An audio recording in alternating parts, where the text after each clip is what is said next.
Welcome back to Screen Fiend. It's your boy Carcino here. And for those who love the theater, the movies, the love, we are back yet again.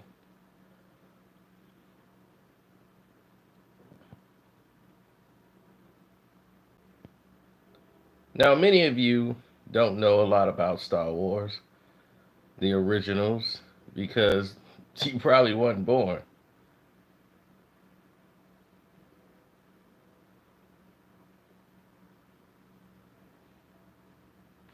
But let's talk about it here. The Empire Strikes Back is not only looked at as one of the greatest films of all time.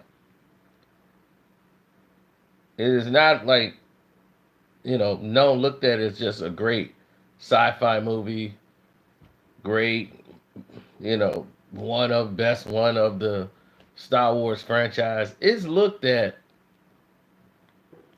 as one of the greatest movies of all time.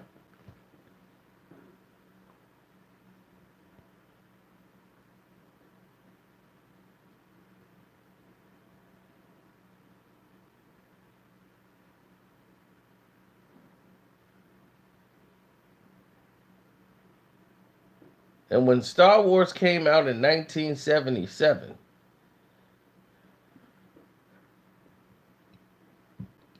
when he was searching for the voice of Darth Vader, he went to this film here. George Lucas wanted to have someone who could give them the sound of what Darth Vader should sound like. So he watched a film that came out while he was working on Star Wars. It's called Bingo Long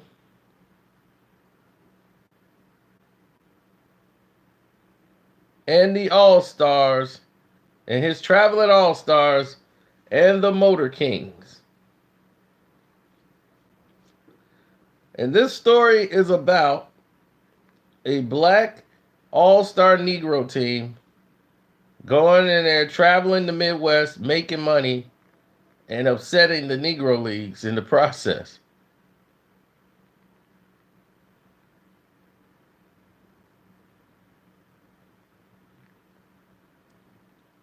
Now, George Lucas watched this film because George Lucas he's such a student of the arts. He was just watching the film and didn't know who he was going to get. The guy they got to do the voice for Darth Vader, he just wasn't cutting it. He didn't have the imposing voice. And as he watched this film and he heard the voice, it was clear who he wanted for the voice of Darth Vader. They go come now. Can't you see it, they are? Can't you see it? This is all ours. We gonna set it right. New paint and a new scoreboard. With a giant picture of you on the left and one of me on the right. And free hair curlers and 10-cent cigars every Tuesday. Had to get that thing off. I don't know. Maybe you got something your fun ahead after all. Yeah. Big business now, huh? Yeah. Toy night never had it. That's it, Leon. That's it. A new sign. A new sign. A new sign that blinks all night. The Bingo Long Traveling All Stars and Motor Kings. Starring Leon Cohen. Yeah. Now, after watching this film, he knew one thing for sure. He was casting. Oh yeah, the guy who was faking like he was Cuban to try to get into baseball, because they wasn't taking brothers. Then he tried to fake like he was an Indian to get into the league.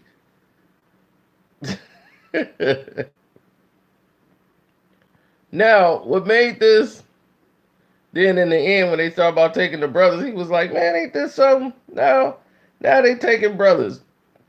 Once I decided to become Indian, now they taking brothers.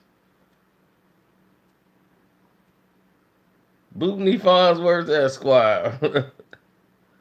Thanks for the donation, bro. We appreciate that. Now here's the news.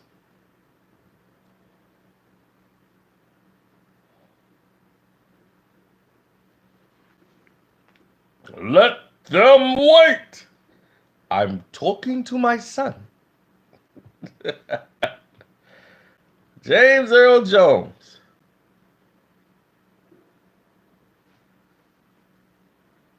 Now, what you didn't know is that after the success of Star Wars, and there was a big fight for merchandising rights, George Lucas, and this is why where he made his billions of dollars. He made his billions of dollars because George Lucas was smart enough to enterprise something that no one else knew. Kenner Toys and all them. He knew I got to get this merchandise out to the kids. So they let him get a licensing deal where he would own a big, large chunk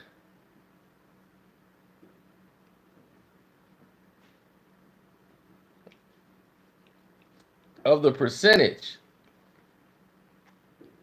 And no one thought Star Wars would become as big as it did. And as far as merchandising, by the second movie, oh my goodness, that's all it was toys. Empire Strikes Back comes out. And he was writing the film. And he was writing the character of Lando Calrissian. And when Lando Calrissian character was coming up, he again goes back to this movie and said, who could best play Lando? The slick talking. He went back to this movie here. And you see Darth Vader, James Earl Jones, in conversation with Lando Calrissian. That's how he envisioned it. The way these two were bonded and how they spoke to one another, this would explain the dialogue in Cloud City between the two. And the personality. Bingo is basically Lando Calrissian.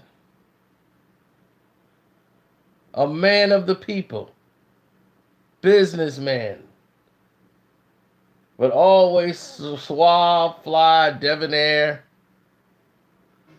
You and me, Leon.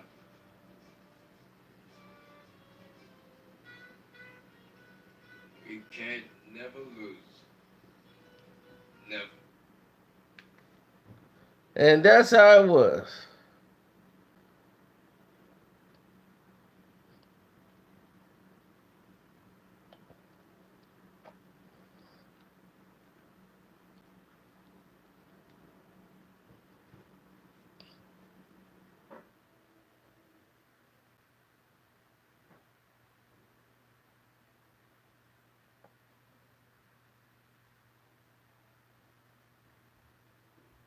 Well, that's just the way it was.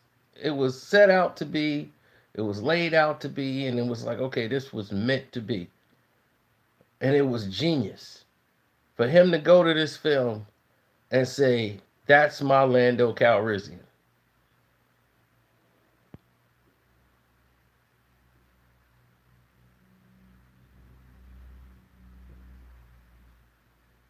I have something from Return of the Jedi in the vault. Something that I don't even want no more. Pieces is all missing. I don't even know what I'm gonna do with the thing.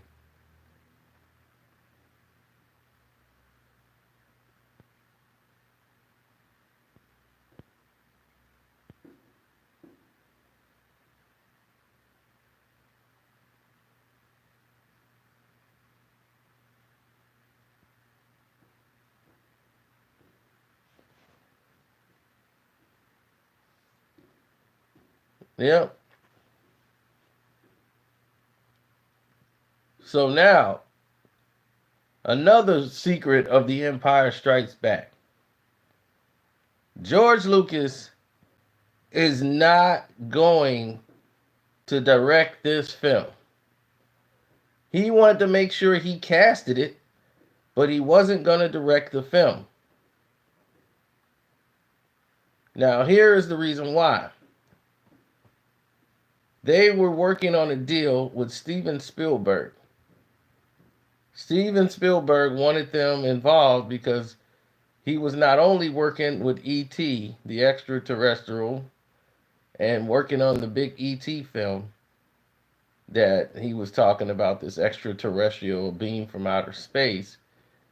And now, since he's done Star Wars, George Lucas is now a player in the game, and they want to get his insight on it. So he's not going to have time to direct Star Wars. He's going to be there, but not he can't be there for the mundane tasks because he's now going to get funded big time money for a movie called Raiders of the Lost Ark, starring Harrison Ford as Indiana Jones.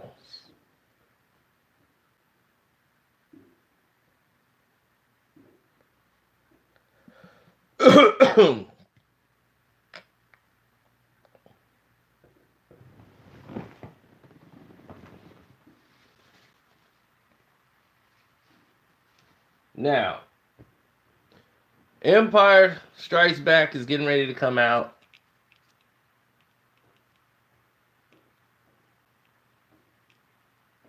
And this time around, things are different. You know, because when they first did the movie, no one had any inclination that this would be a saga, it would be as big as it was. Empire Strikes Back was the first time people saw George Lucas become the most paranoid man in the face of the planet. Nobody could say anything, no one could talk about it. You couldn't tell anybody any secrets. Everything was a secret.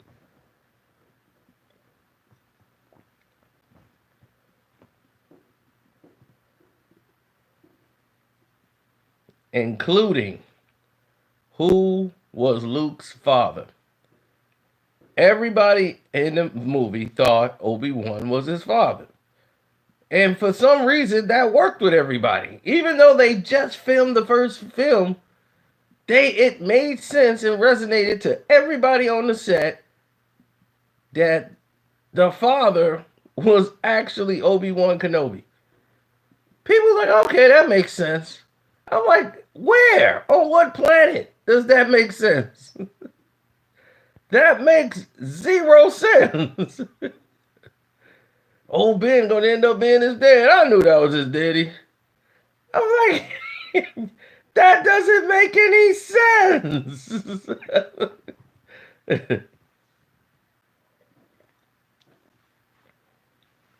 So everybody on the set, it was okay with them, and it was cool that this was the way the plan was working.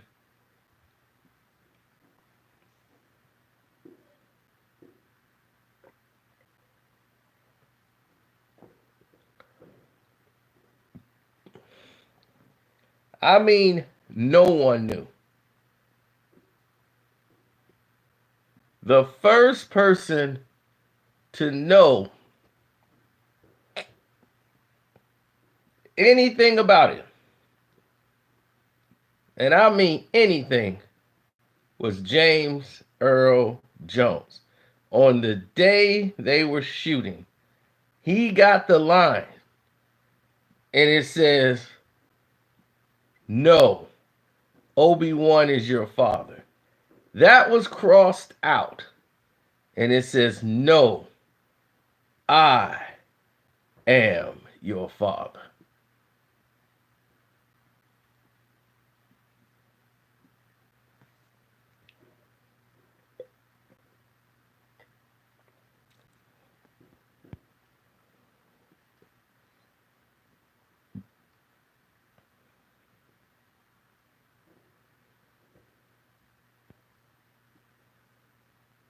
Oh, yes.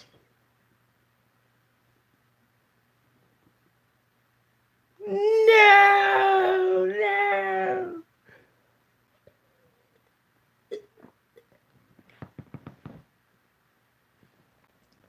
Another Star Wars fact of Empire Strikes Back. They were staying there because the director, Erwin, I forgot his name, rest in peace. That guy was a movie director. He was a film director. The reason why it is so well done is because it is so well directed. That's why Empire Strikes Back stands out the most because it's so well directed.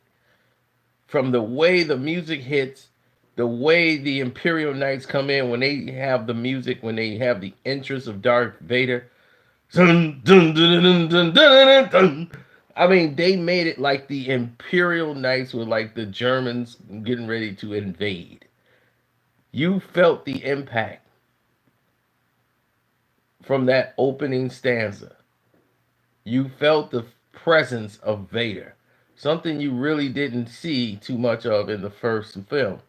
He was almost like a minion until Tarkin was dead, and then now he's able to lead. He's able to be in charge and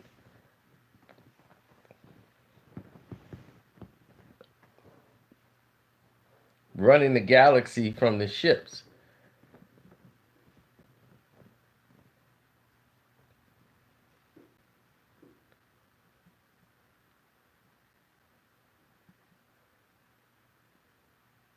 And that was the Emperor's play.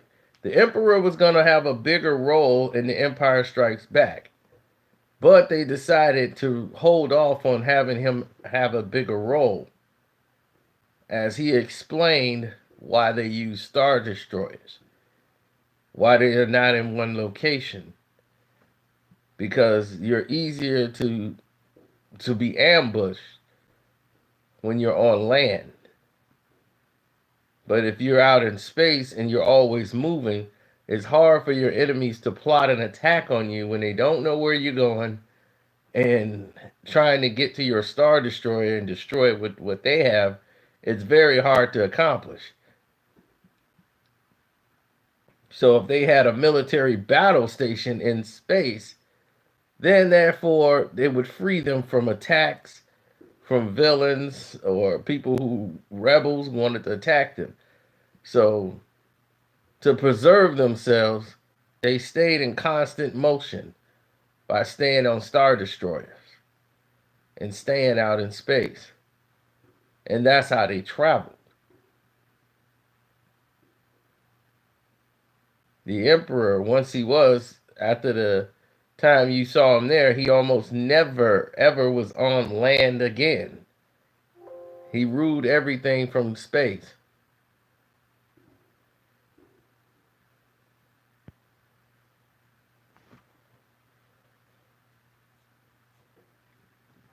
But there was a bigger role for the Emperor. He had more dialogue in the film as he talked to Darth Vader numerous of times in the film, and it's telling him about the dangers of Luke Skywalker and what he felt his presence.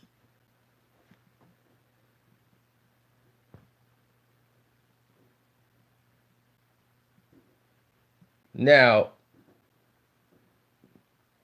since they were just meeting Master Yoda for the first time, Master Yoda, when they were doing the designs, they wanted him to look just the way he was. But the way it was designed and the way the simpleness of Yoda was the key to have him simple but yet powerful. But even back then, when the movie was out, people could not see him as a Jedi Master, someone who could wield a lightsaber and be effective like Luke or Vader, because we normally see humans with him. We never seen anyone else with a lightsaber or any type of light sword.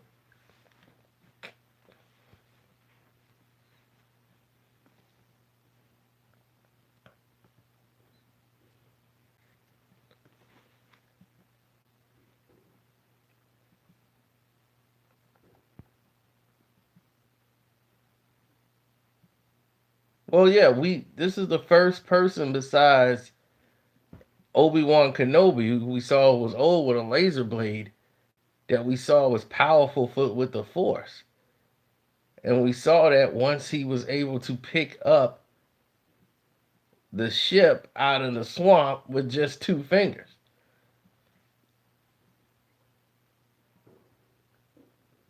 And he's like, I don't believe it. And he's like, this is why you fail. And we were able to gain a lot about Yoda without knowing too much about his past or anything, just from noticing him there.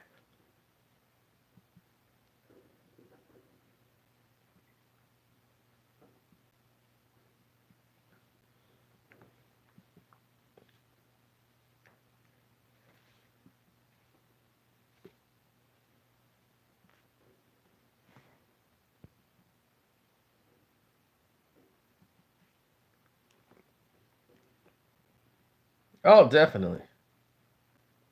Now, Carrie Fisher and Han Solo's character was meant to be together.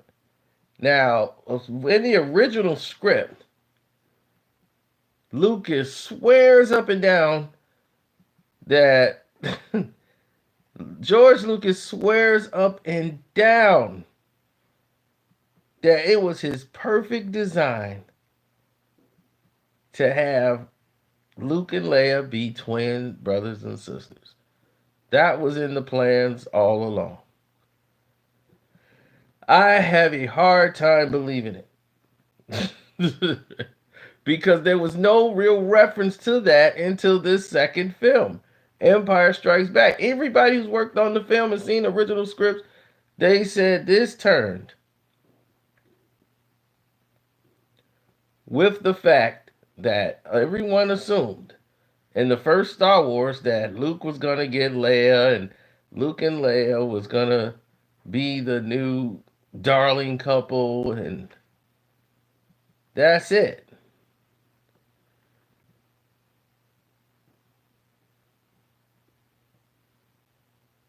They were gonna be the darling couple. They swinging through the air together, and nobody saw them as gonna be brothers and sisters. But everybody liked the way Han Solo talked to Leia. They love that. The old pirate talking to her any old kind of way, and she's royalty arguing back. They look like a legitimate married couple. That could work.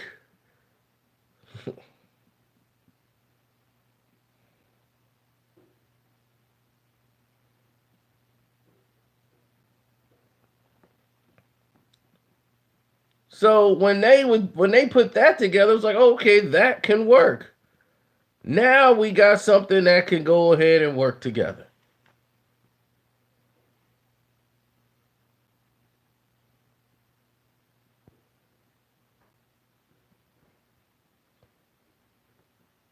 I don't understand that question. Start the movie off with Rogue One. Watch Rogue One, Star Wars. Then watch 4, 5, and 6. Then go back and watch 1, 2, and 3. You have to watch them in those orders. A girl I was dating who had never seen Star Wars before, and I introduced her into episodes. I was like, finally, I get to watch 1, 2, and 3, 4, 5, and 6 with somebody who had never seen it before. So now we get to see, what's going to happen or transpire now.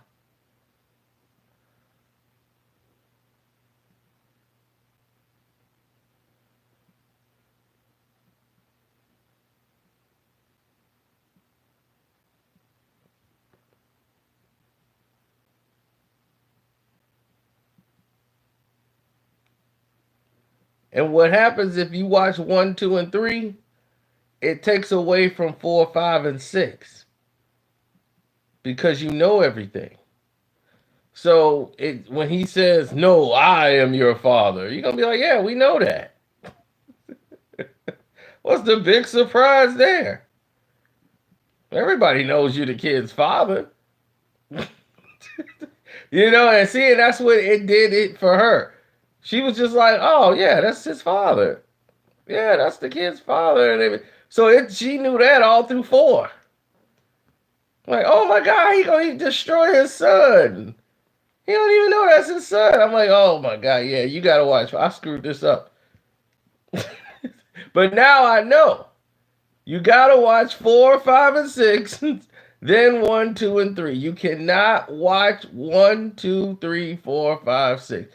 Only if you watch them already. But if you're watching them for the first time, you gotta watch 4, 5, and 6, then 1, 2, and 3.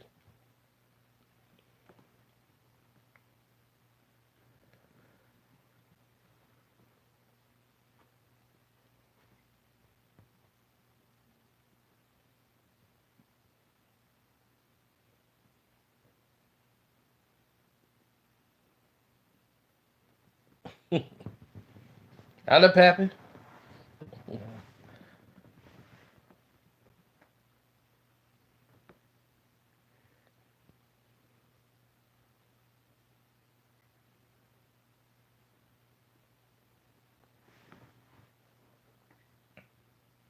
Luke supposedly had a daughter with a girl that he settled down with while he was teaching Jedi.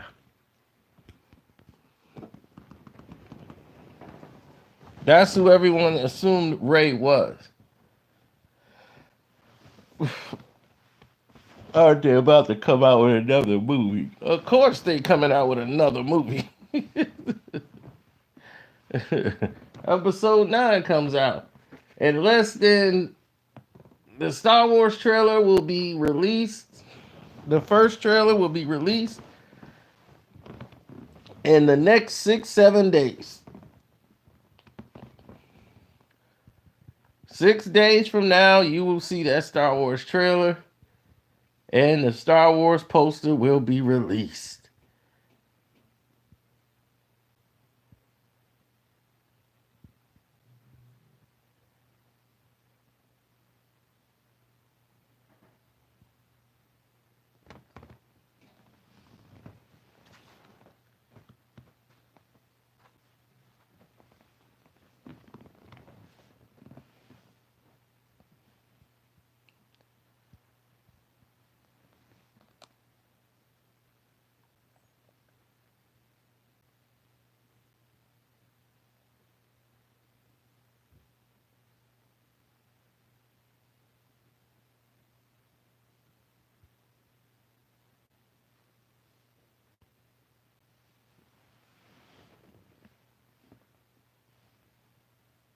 (26-4).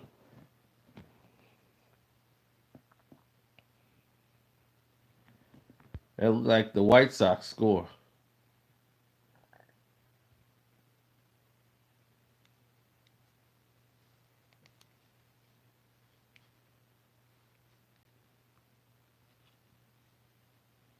Now, here's the situation.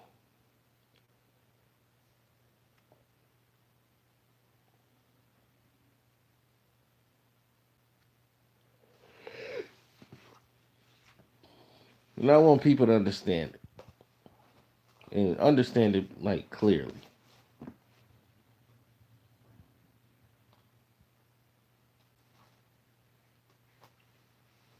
The Empire Strikes Back is such an epic of a film.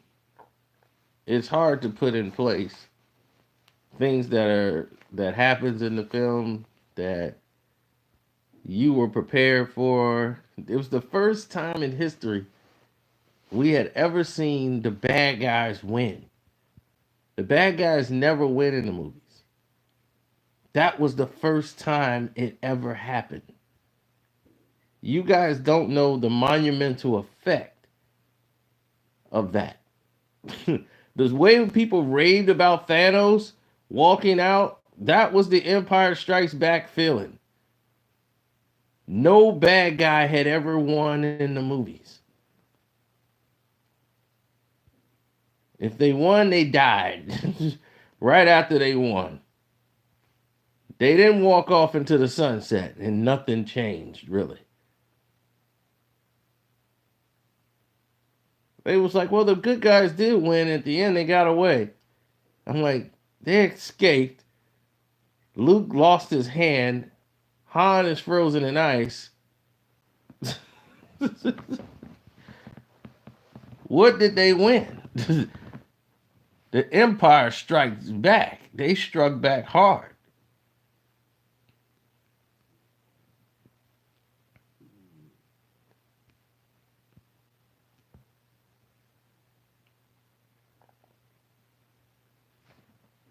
And this one kind of had an Empire Strikes Back type of nostalgic feel.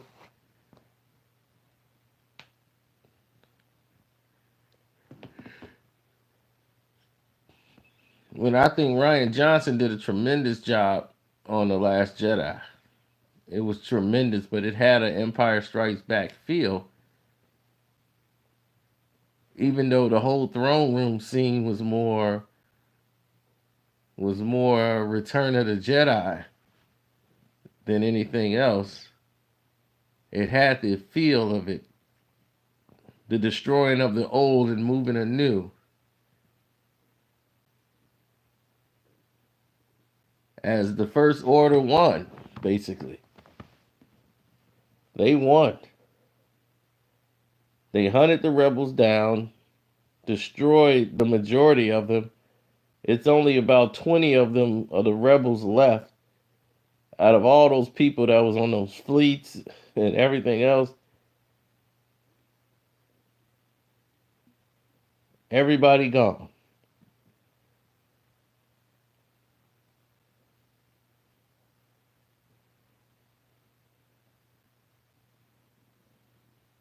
Yes, that young boy is very significant at the end.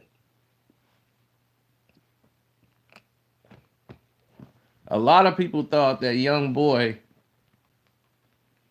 was going to be something connecting to a movie, a trilogy that was going to be started by Rian Johnson.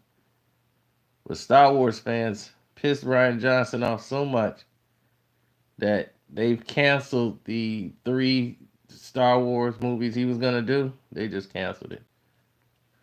He just like, I don't even want to do it because he don't want to scrutinize this anymore. And Star Wars fans harassing the actors online. It's just terrible.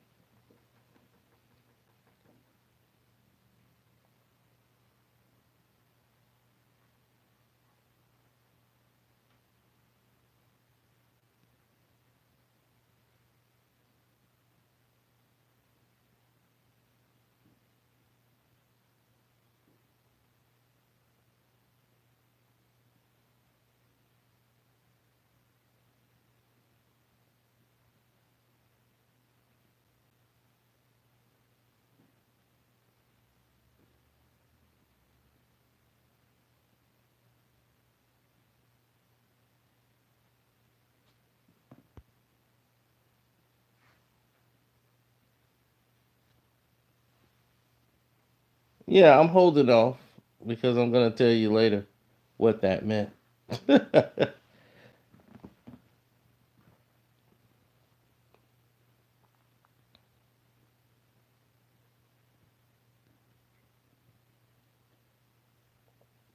Yeah, they when they did the writing for the second one, the fact that Luke and Leia were twins was already in development.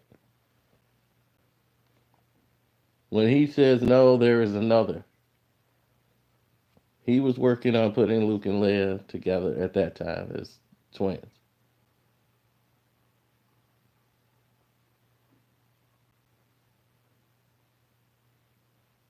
And most likely because George Lucas knew that Carrie Fisher and Harrison Ford were screwing each other the whole time they made the first movie.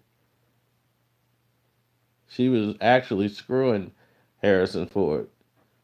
So the idea of like they all hung out together as friends, but Mark Hamill and Carrie Fisher were more friends outside, where Harrison Ford was Harrison Ford about everything.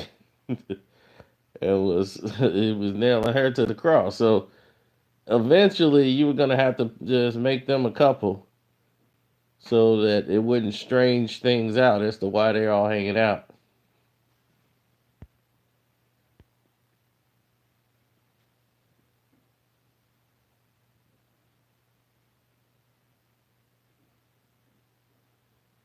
Oh yeah, I made it before the tickets did sell out. I'm just gonna be sitting in the front row. I'm not gonna complain when I see Thanos snatch somebody's soul out. Oh, thanks, Mr. Blackman. I appreciate that.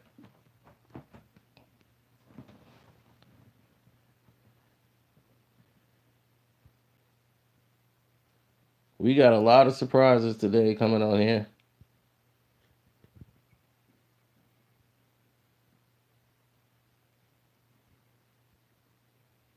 We got a lot of surprises coming up here today. I was just getting y'all warmed up.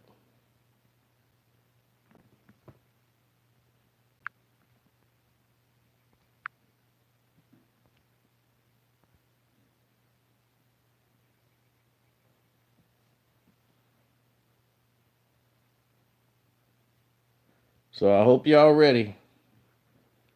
If y'all like Marvel movies, y'all better pay attention because today is your day.